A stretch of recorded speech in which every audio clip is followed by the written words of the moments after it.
Have you been holding that wire to the coast open? Yes, sir. San Francisco's ready. Go ahead. Hello, Frisco. Hammond talking. Yes, Mr. Hammond. This is Walt. Were you able to pick up Professor Howland's test? Yes, sir. The reception was marvelous. The images were much clearer than we've ever been able to televise. It came through on the micro shortwave and was using about 289. All right, thanks. Goodbye. This should convince you we've got to fight to maintain our position with any weapons we can utilize. We're caught out on a limb, but we're going to fight for what we've got, and more. What are the chances of our engineers hitting upon the same idea? Remember, he hasn't even protected himself with patents. We knew that when we offered him $5 million for the rights to his discovery. This latest invention of Howland's is what we've all been afraid of. We're coming out on top, but we may have to prescribe a drastic cure for... Did you send for me? Yeah. Come right in, Grayson. Gentlemen, good afternoon. How do you do? Cigar? Thanks. You realize it's possible for a man of experience with brains and ambition to go far in this business? Well, I've got the ambition. We've got to be ready for any eventuality. One jump ahead of the other. We've picked you for a definite job. It's worth almost anything to this company that you make it worth. You can be valuable, a supremely valuable man. And valuable men receive their just rewards on earth, not in... Certainly. From now on, you become a sort of employee at large. Understand? Yes, perfectly. You're interested in getting... The less we know of the details of what you're doing, the better. We want results. 2 old-fashioned cocktail, darling, please. And 1 dry martini for Dr. Schofield. And be sure it's very, very dry. Hello, Schofield. Hello. Oh, I'm sorry I missed you yesterday. We docked last Saturday, but I had to run on to Washington for a few days. Are you going to be here long this time? I'm sailing again on the 20th. Another criminal case? No. There's a conference of brain specialists being held in Berlin, and they've invited me to address them. It's weird, the way you can diagnose a living brain. All the credit should go to men like Jim, who devote their time and money to develop the devices we use. We may invent things, but when you fellows get hold of them, you use them for an entirely different purpose. No sense you're trying to hide your light under a barrel. All Europe's wondering what this latest development of yours is going to do to television. That reminds me, dear. Here's a wire I just received. They picked up the test in Vancouver perfectly. Oh, that's wonderful. Wonderful. Congratulations. This sounds like a meeting of the Mutual Admiration Society. It can't be that you 2 giants of the scientific world are embarrassed at the sight of a little girl like me. Do be sensible, June. You think I'm sensible even if Mother doesn't, don't you, Doctor? I think you're Now, be careful. Your professional reputation's at stake. very charming. Thank you.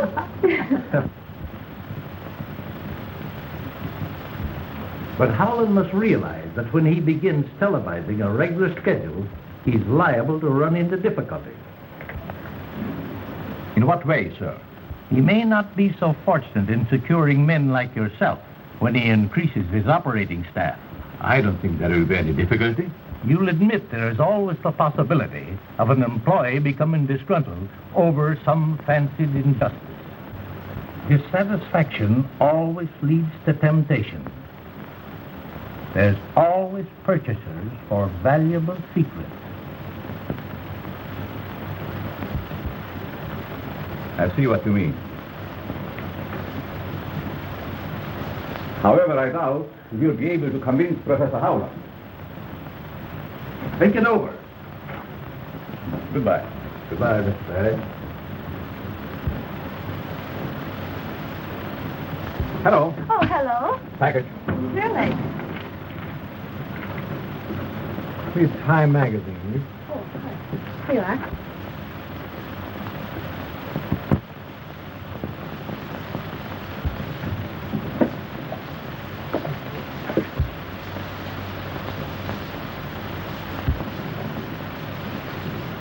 mister.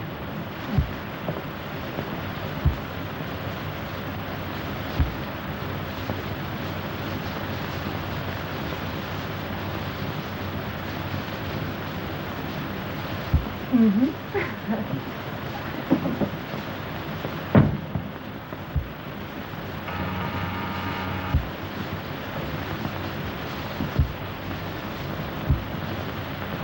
Mr. Perry is back and wishes to see you. Have him come right in. Yes, Mr. York.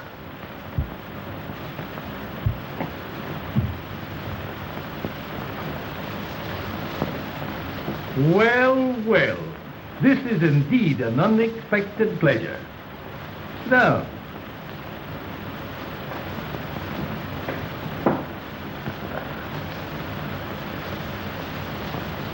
been doing a little thinking? Yes. You weren't able to convince Howland. No, but I thought maybe we could, Talk things over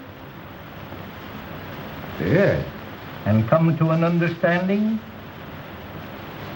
perhaps. Would $100,000 be any inducement?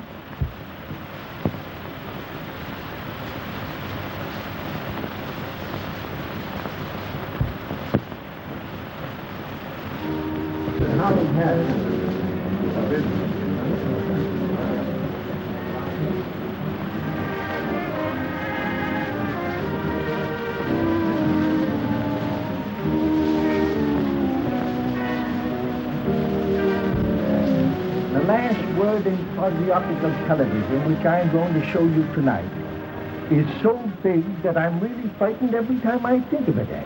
Why? Too many people realize its tremendous importance. You've had office for it, I suppose. Naturally, every company of any size in this country and abroad has been trying to secure the right to use it as I do, and further, to purchase it outright.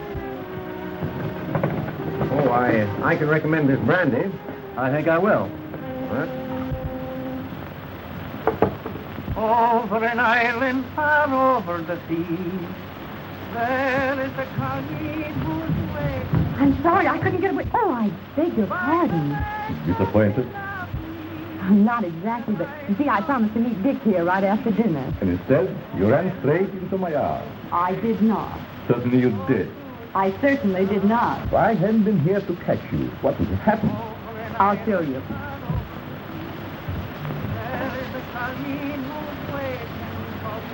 I would have been strolling sedately along, admiring the beautiful view and the wonderful moon. It is nice out here tonight, isn't it? Lovely. Over an island far over the sea, there is a collie whose way Here I am, Dick, over here. Oh. by the lake of Kimberley, that I love. I came out for a breath of air, and June Now, almost... don't go telling tales out of school. Well, she did seem a little jumpy when she saw me. Are you nervous, dear? Not exactly. But I have kind of a funny feeling here. My heart doesn't want to stay where it belongs. It keeps going flippity-flop. I guess the excitement was too much for you. Well, we still have time for a short walk. Harry, will you join us? I'd like to, but there are still a few things I have to do before we go on the air. Some other time, perhaps. I expect to be back in a couple of months. I think you want to stay another week. Very, very interesting, isn't it? Sorry, Missy. Thumb's all finger. It doesn't matter, Arling. It's all right. When wine is filled with accident, steps of disaster hasten. Stop that nonsense. Pick up that glass before someone is really injured. No matter what happens, Arling always has a proverb. But I'm not a bit superstitious, but it does give one a rather creepy feeling. Don't pay any attention to Arling. He has a mania for quoting Confucius and Charlie Chan. You know Charlie. Clever, these Chinese. Nowhere for me, by the lake of Kimberley, that I love so dear. Good evening. Good evening. Why, Mr. Grayson, I didn't recognize you. How are you, sir? Grayson, how are you? Fine, sir, fine. Can't you see, June, that the chance we've both been waiting for? Does your promotion depend entirely upon Father? Well, if your father would only... I think I'll have to go in. All right. I'll do it myself. Even you, as the chief of police, will have to admit that your methods are obsolete. That may be, Jim. But we seem to get along pretty well as it is with our radio teletype system. Suppose you had instant pictures at your command showing every move a criminal you are tracing makes. If you can do that, I can't understand why the government isn't interested. Government officials will be watching tonight, not only in Washington, but in widely separated points throughout the country. I'll admit it should be of great interest to them. After the broadcast, I have a greater surprise. A further development which you will hardly believe until you see it. You make me very curious. It is my hope to be able to prove that television is the greatest step forward we have yet made in the preservation of humanity. It will make of this earth a paradise we've always visioned, but have never seen. What's humble pardon, sir? Man named Mendoza say he must see. Him no take no for answer. Mendoza? Our gentleman is in reception room. Thanks, Arlene. You'll pardon me, won't you? Certainly. Harry, there's a gentleman here named Mendoza. Do you happen to recall him? No, sir. Should I see him for you? That's not necessary. I'll talk to him for a few moments. It's nearly 8. I'll flash you from the laboratory when I'm ready. Mr. Howland? Yes? I am sorry to interrupt at a time like this. I represent a group of men that are very anxious to purchase your invention. I'm sorry, Mr. Mendoza. It is not for sale. They are prepared to pay anything you ask. I'm not asking anything.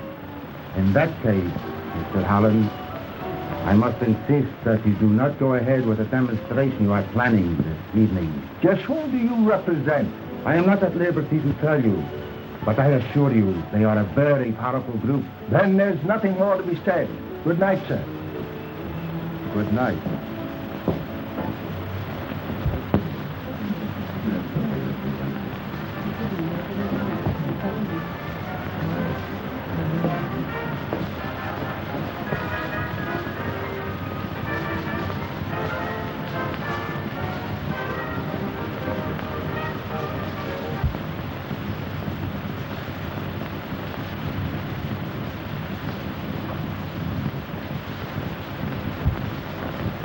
This is James Howland, owner of experimental station ZY3, located at White Plains, New York, televising on a sight channel of 3/4 meter. We are attempting to reach the entire United States direct without the use of relays. Our first presentation this evening will be I Had the Right Idea by Miss Florence, accompanied on the piano by my daughter, Miss June Howland.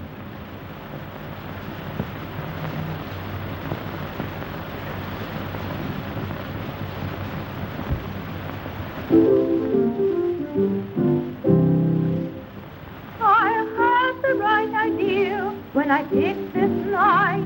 The moonlight is perfect, the stars in the sky simply sparkle and dance, just like the love in your eyes.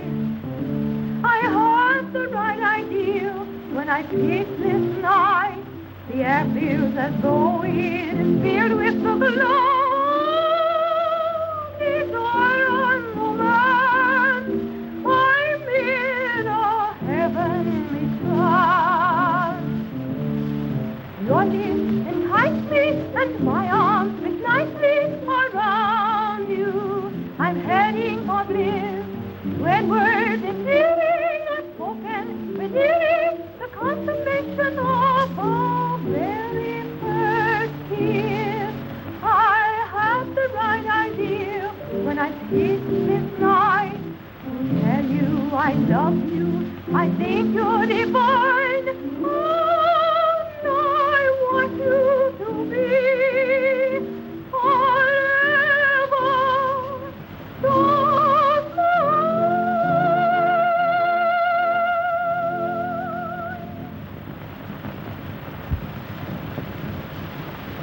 The few of us who are fortunate enough to have television sets have used them merely as a novelty.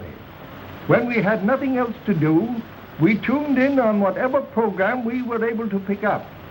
Due to the almost insurmountable obstacles encountered in the frequencies required and high-fidelity pictures, our transmissions were limited.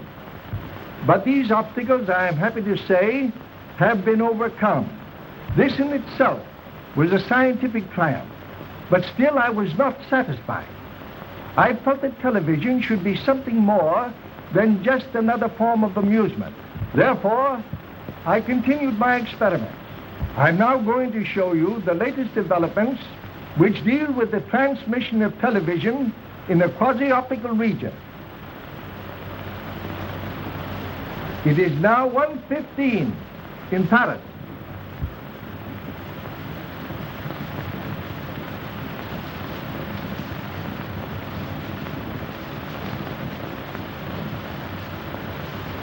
Wouldn't you like to see what's taking place in dear old London?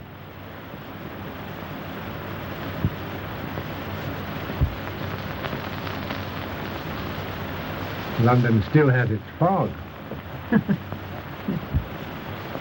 The fog in London is a little too much for us. Let us try the other side of the world. There's a spot that's very fascinating.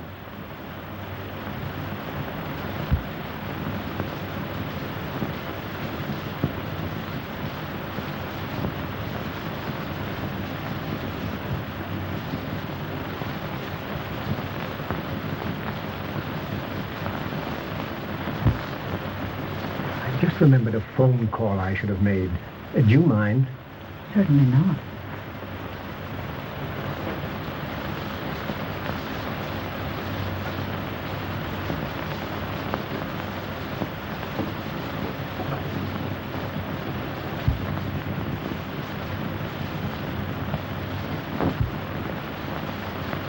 Africa is a very interesting place about which we know very little. The natives of Africa years ago were indirectly the cause of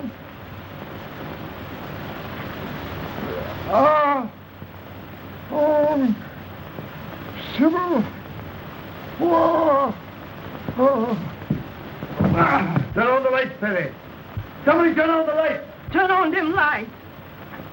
What's the matter? What's happened? I don't know. Mr. Howland has probably fainted from overexcitement. Oh, but... Everyone, please remain here. It's all right, dear. There's something happened at the Howland residence. Yeah, we're covering it right away. Hello. Kitty Anderson's desk. Get me the Howland residence. Quick. No. Me no understand what happened. Hello? What? No, me no can say.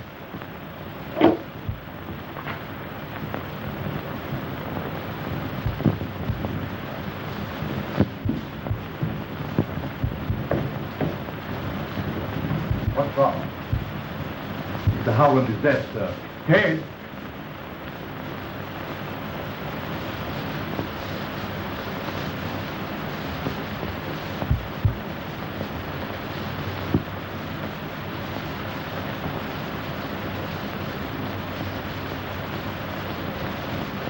When did you leave the drawing room? During the televising of China. It seemed to be out of focus. I thought something was wrong in the laboratory. Something was. Is that thing still turned on? No. Who shut it off? I don't know. Did the watchman let you up here? I didn't see him. You sure? Of course. You couldn't be mistaken, could you? I said I didn't see him.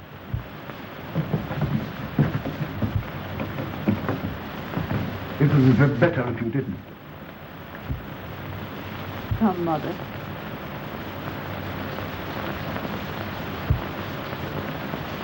It looks to me like... Just a moment. See if you can find that watchman.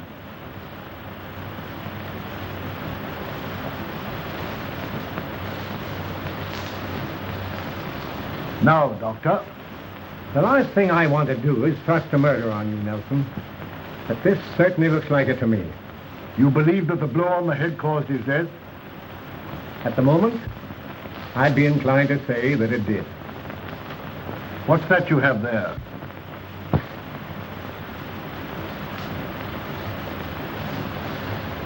Some papers that were on the floor. Is there anything missing? A special cure.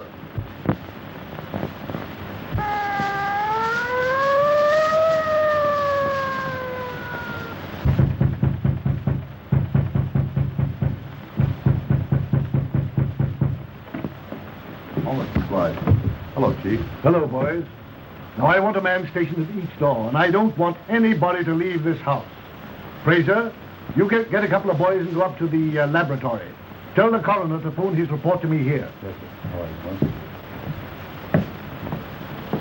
Refusing to let any of us go. But how could we be implicated? Well, there's no use worrying about that. It's merely a matter of routine. I hope you're right. Is it proper to infer you come on business connect with homicide? Never mind about that. Tell me what you know about Mendoza.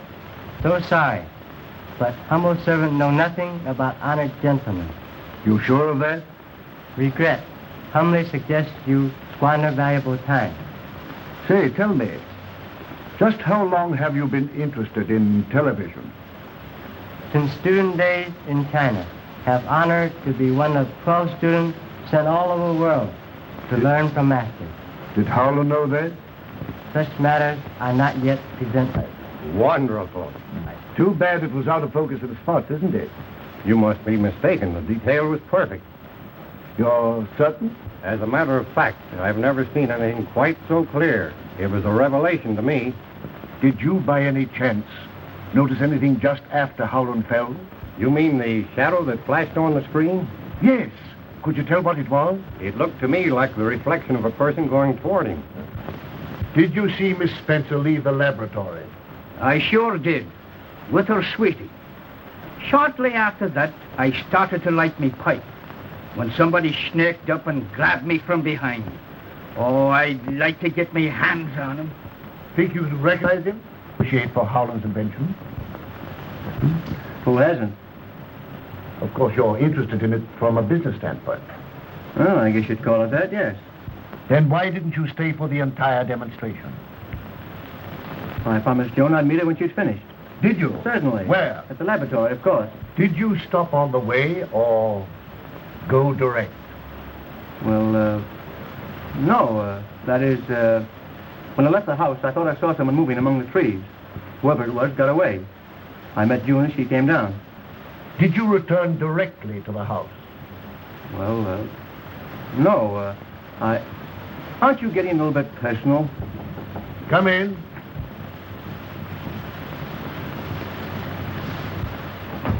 Did you all want to see me, Mr. Chief? Yes. All right, Grayson, I'll want to talk to you a little later. There's nothing to be nervous about, Isabella. That's what you think, sir.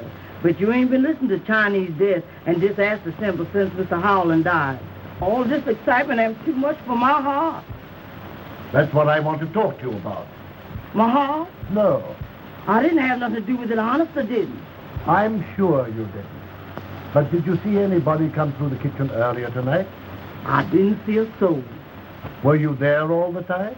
No, sir, I wasn't. Where were you? I was peeping in at the pictures. Well, if anybody went through the kitchen, you'd have seen them, wouldn't you? No, sir, I wouldn't. Why not? I wasn't there all the time. If you weren't in the kitchen and you weren't in the drawing room, for goodness sake, where were you? I was... Where were you? Oh, Mr. Chief, please.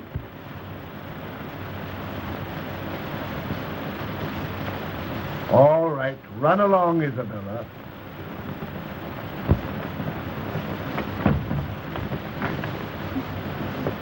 Is my face red?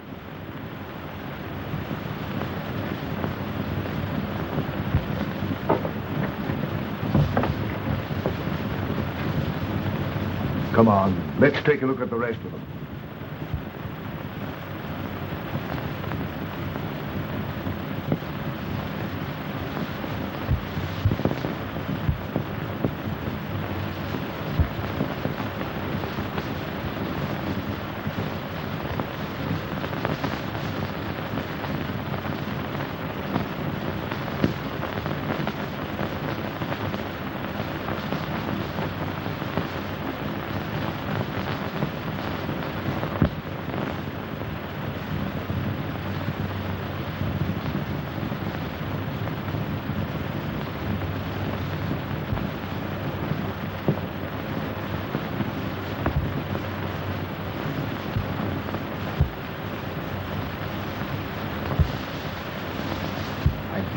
center of attraction.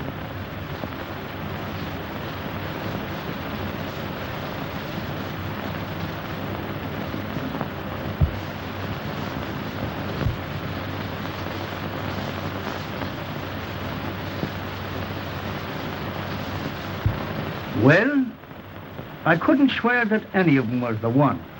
They all look alike to me in that soup and fish get-up. That's all for now, Reardon. Just how long have you been with Howland? I should say, let's see, about 7 months. How important a factor is the tube you said was missing from the television set? It's the most vital part of the hookup. Could it be duplicated? I doubt it. Mr. Howland designed it himself. Without his drawings, I'm sure it would be impossible. That's all for now. By the way, Doctor, did you see anything that looked like a figure going across the screen just after Howland collapsed? Sorry, I didn't. I was phoning at the time. Phoning? Yes, I called my office, but no one answered. That makes 3 people that were out of the room. Of course, you didn't leave the premises. I know what you're thinking, but you're wrong. Neither Perry nor Grayson had anything to do with this. Doctor, I'm sure Howland was murdered right before my eyes. I don't know how or by whom. But to me, everyone's guilty until he proves himself innocent. You shouldn't champion anyone. You know, I'm liable to get the idea that you know who did it. How do I know, Chief, that you didn't? Oh.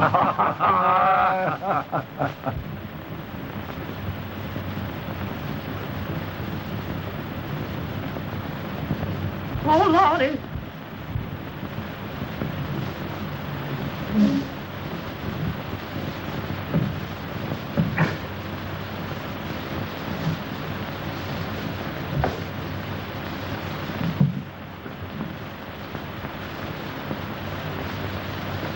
This is Mommy. Wait a minute. Let go. Hold that knife, boy. This is Mommy. I know, but I got... Show you. I got my business put under here. Wait a minute. If you'll put that toad sticker up, you won't need it. There's more than one way to skin a cat. Hey, sister, if you stop shimmying, I'll just slide by. Postman no one reporter. Postman says throw him out. Oh, wait a minute. Out you go. Wait, you can't. Out you go, honey. Out you go, honey. I got business.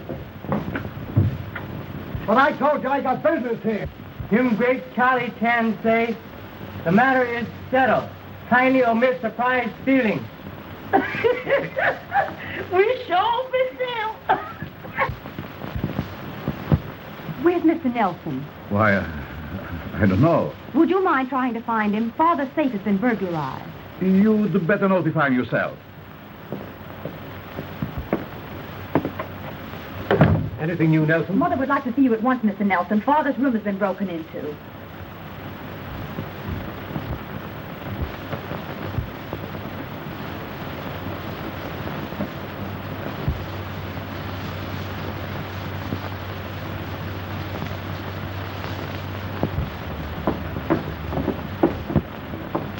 Everything's just as I found it.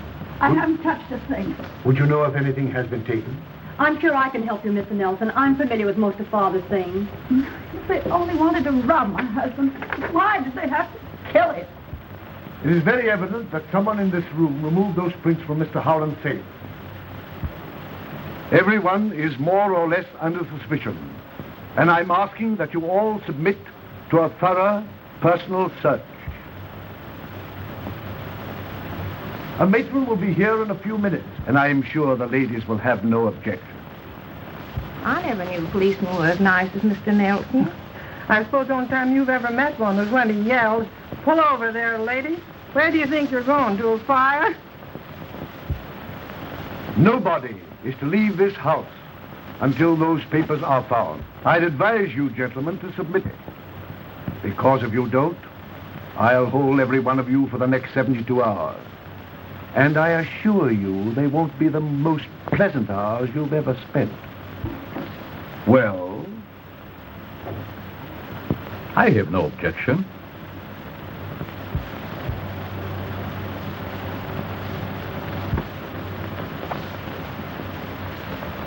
The more I think of it, the more positive I am that this thing rests between two persons. Perry and Grayson? Yes. They both have motives, and they're the only ones that have. They were both out on the grounds when Howland was murdered, but neither can prove where he was. Grayson's ambitious. He's in the television business. He tried to get Howland's invention. He knows it's worth millions. Granted, but everyone here may have reasons also. Or connections with others. And Perry. Who is he and what is he? He's been here about 7 months. He lied when he said the broadcast was out of focus. We found him in the laboratory when we discovered the murder.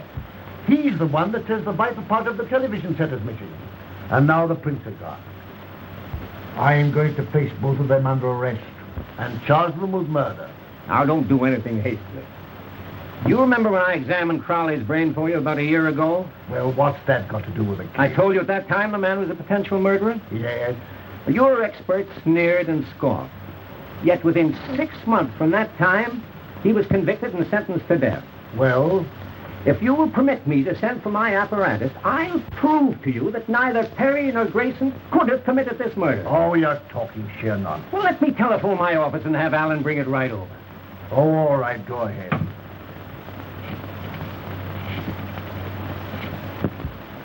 You'll notice the nerve centers are invested by 3 membranes, which lie between them and the bones that form the walls of the cranial cavity and spinal cord. Yes? If part of the skull were resting on the medulla oblongata, it would materially diminish the faculties of perception. Does that indicate a criminal tendency? Undoubtedly. Alan, it won't be necessary for you to go back to the office tonight. Thanks, Doctor. I forgot to mention it before. There was a call for you over your private wire about 8:30. Oh, that's all right. It couldn't have been anything of importance. Thanks, Perry.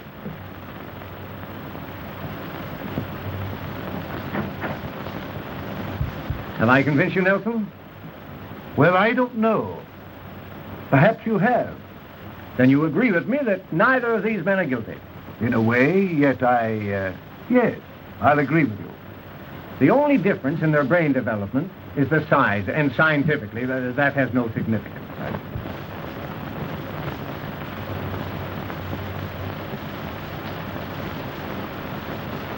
Pauling, scotch and soda.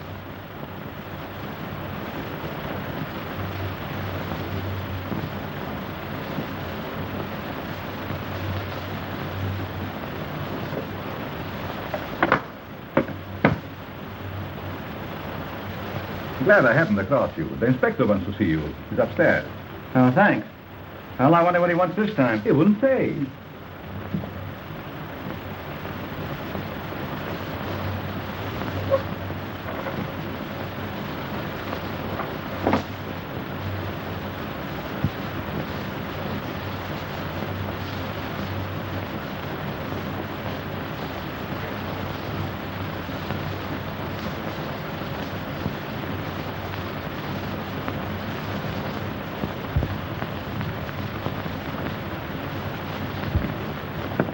Inspector, you sent for me?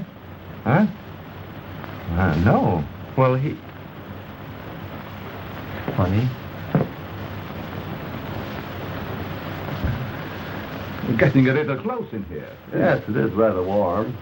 Where are you going? Out for a little air. Sorry. My name is Perry, and Chief's orders, nobody leaves this house. Names don't mean anything.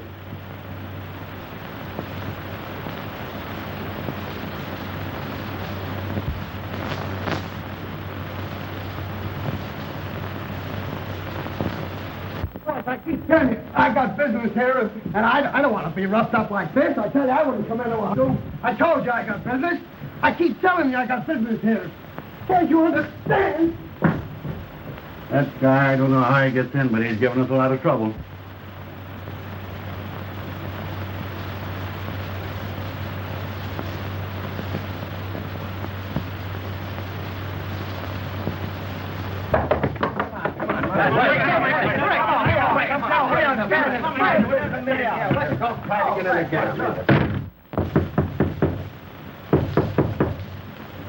You mugs don't quit rapping on here. I'm going to chase you all out of here. What do you want? My name's Jordan. Keith Nelson sent for me. Okay, that's right. Go ahead. That's right, Coroner. Call me here as soon as you made an examination. Okay. I'm Jordan. Don Jordan. Of the International Television Corporation? Yes. You seem to be very concerned about Howland's death. I was watching his broadcast. When he collapsed, I telephoned here but couldn't get any information. So I telephoned headquarters. Well? I want to know if he died from natural causes or if he was... Murdered? Yes. And if he was? I think I know who did it. Suppose you tell me he was murdered. Howland had an invention which we were all more or less interested in, and... Never mind the preliminaries. Get to the point. Well, it's rather difficult, but I'll try. A certain party came to me. Who was it? A man by the name of... Who? Perry. Go ahead. What else? During our conversation, I made him an offer of a substantial sum if he would use his, that is, his influence with Howland in our behalf. What do you mean by a substantial sum? $100,000. As a bribe? Absolutely not. The money was offered as a gesture of goodwill. If we had someone on the inside, we stood a better chance than the others. We'll see what Perry has to say about this.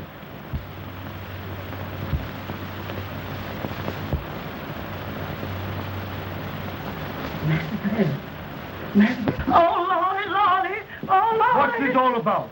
Master Perry.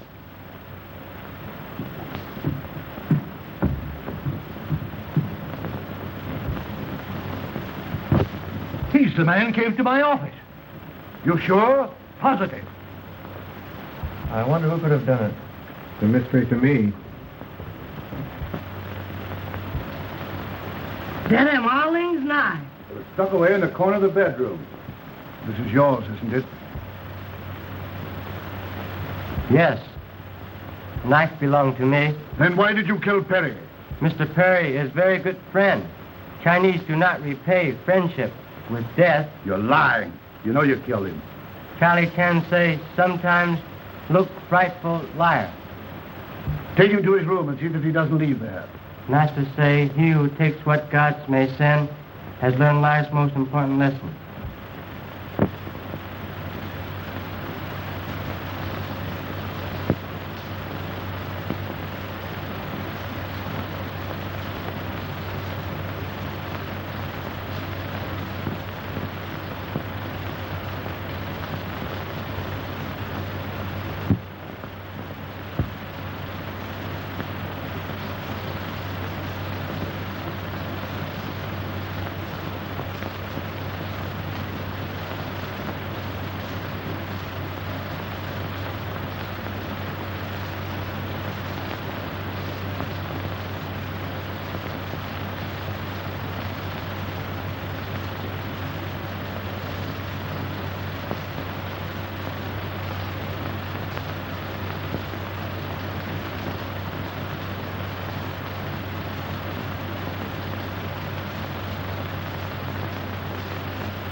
We got this thing here going on for going out to stay. Well, I got business. Yeah? Say, listen to the way I come in. I got business in here. Boys, have a heart.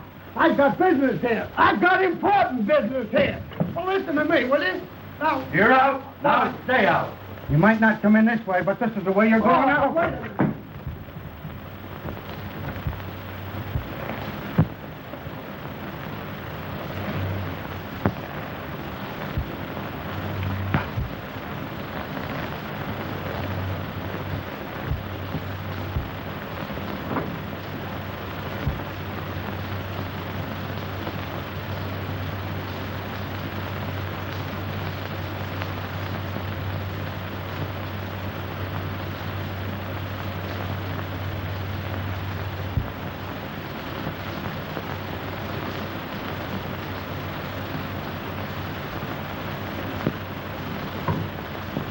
No, thank you.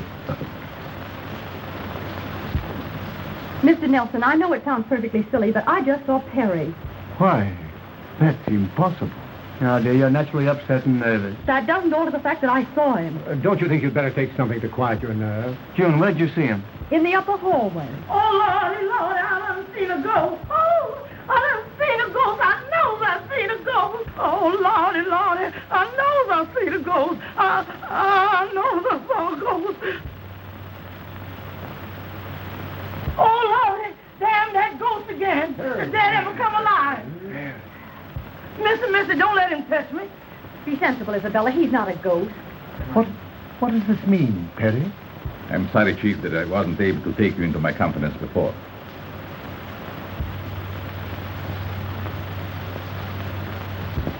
If you're here and alive, who was it that was killed? My brother. A twin. I hadn't seen for years until...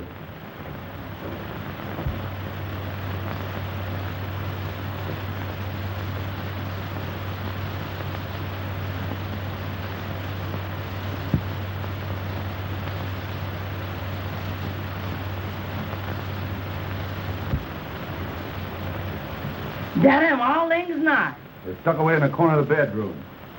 This is yours, isn't it? Yes, knife belonged to me. Then why did you kill Perry? Mr. Perry is very good friend. Chinese do not repay friendship with death. You're lying. You know you killed him. And being at a loss to know how he was mixed up in the affair, I refrained from making his identity known until I was able to make a further investigation. Perhaps I can clear that up for you. This afternoon, your brother represented himself as you to Jordan of the Radio Television Company. Represented himself as me? Yes. And do you know what took place between them? He was offered a substantial sum to secure the drawings of Howland's process. That explains it. Explains what? Posing as me, it was very simple for him to gain admittance here and have access to every part of the house. And he must have stolen the print. Yes. Tim Perry, take envelope from cigarette box on table. When was that? Just after you send me after whiskey and soda. Then it must have been your brother who sent me on the wild goose chase after the inspector. When? Just before he was found dead. There were no papers found on the body. Who was in this room when the documents were taken? No one. Just me and you. Door open, but no one come in. What door? That door. Were you still in the study at that time, Chief? I believe I was. Anyone with you? Now, let me see. That was just before Jordan came in. Undoubtedly. This is what took place. Thanks. I wonder what he wants now. He wouldn't say.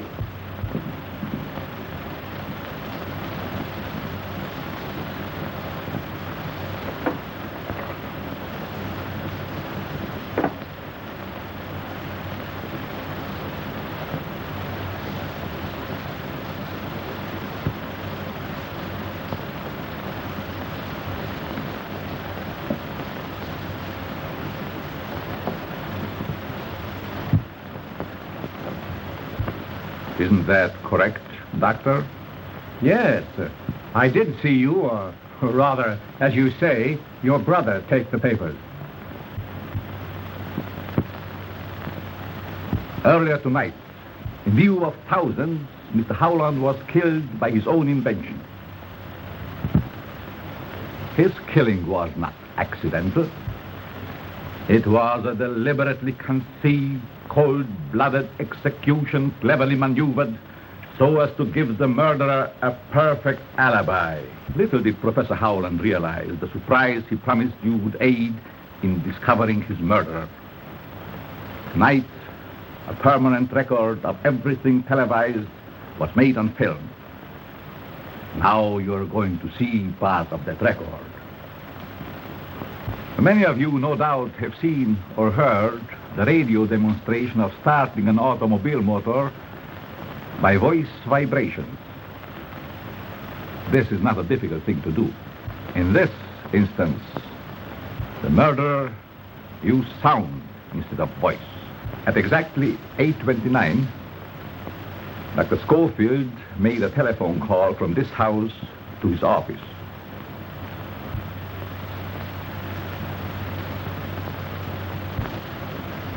I will now show you what happened.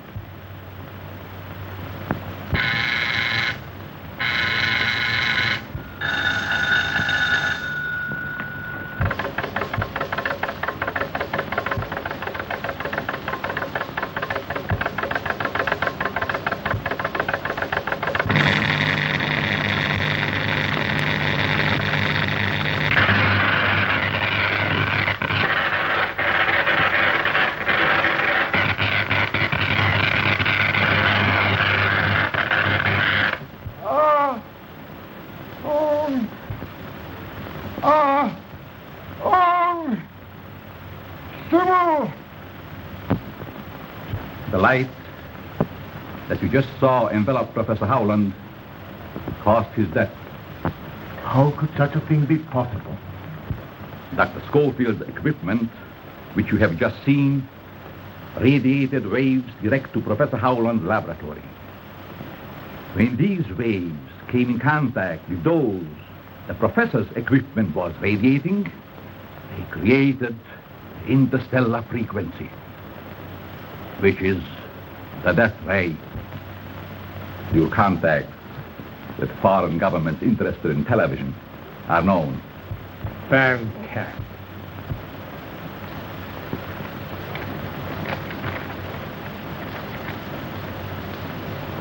Do you recognize this?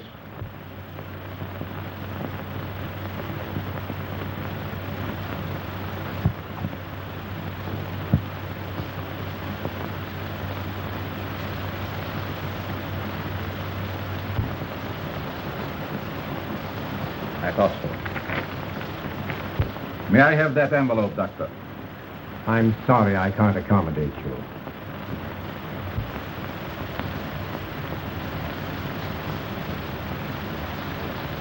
And I object to strong-armed methods.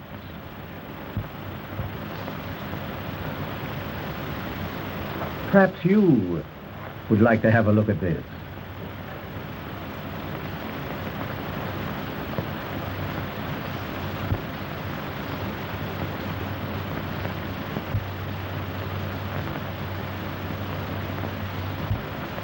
There doesn't seem to be anything in this.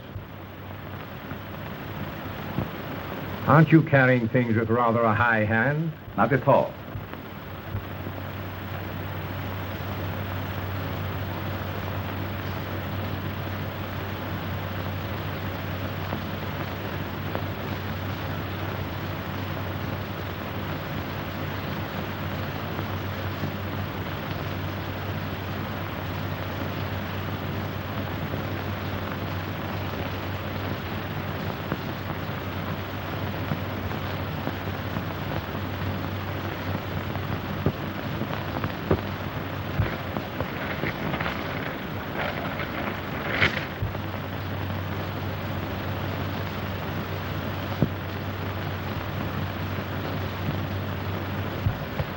You nearly succeeded in accomplishing the impossible, a perfect murder. But in your eagerness to prove that neither Grayson nor I could have killed Mr. Howland, you telephoned your office forgetting that just previously you had said there was no one there. Perhaps it was another number that I called and didn't care to mention it. Trying to be evasive, Doctor, won't help. Because your assistant let slip that your private phone rang about the same time when Howland was killed. That led me to investigate.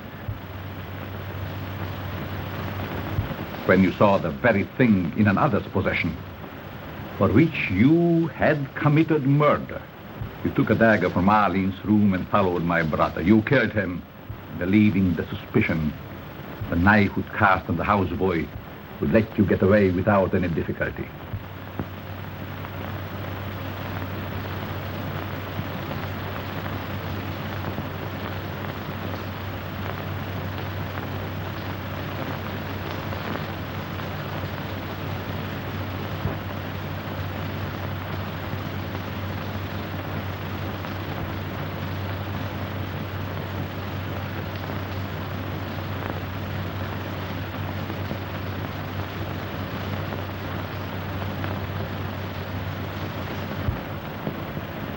Would you get me a dry martini, Arling?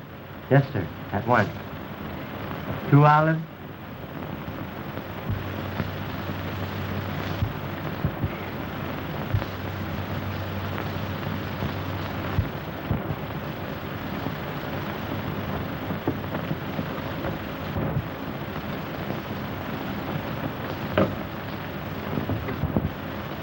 As Arling would say, even though the eyes may see, the mind will not believe.